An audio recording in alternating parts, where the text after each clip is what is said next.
Ini 5 tabiat yang perlu anda elak jika anda ingin turun berat badan secara berkesan. Hai, saya Coach Zaid. Saya adalah coach pengurusan berat badan sejak tahun 2009. Sekiranya anda ingin saya bantu untuk turun berat badan secara sihat, klik link di bio. Pertama, elak minum air manis.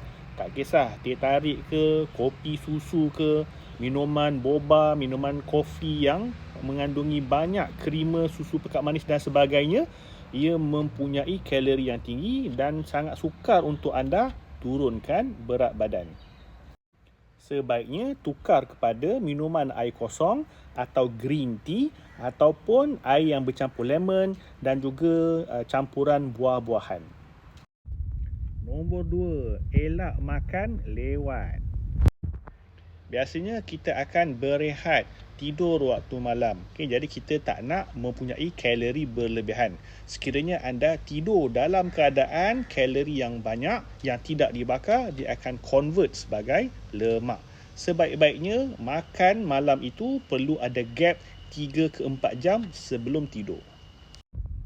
Tabiat ketiga, elak makan makanan segera, ataupun makanan yang diproses seperti nugget, burger, french fries, jajan, dan sebagainya. Makanan-makanan ini mengandungi trans fat yang akan mengganggu proses metabolisme badan anda dan juga akan menyimpan lagi banyak lemak dalam tubuh badan anda. Sebaiknya makanlah makanan yang sihat, seimbang, yang segar. Buah-buahan, sayur-sayuran, jauh lebih baik untuk kesihatan tubuh badan anda. Keempat, elak daripada sedentary lifestyle, iaitu tidak banyak bergerak. Amalkan pergerakan, brisk walking, senaman ringan, senaman yoga, senaman tai chi yang bersesuaian dengan tubuh badan anda. Badan kita ini direka untuk bergerak, bukan untuk duduk sepanjang hari.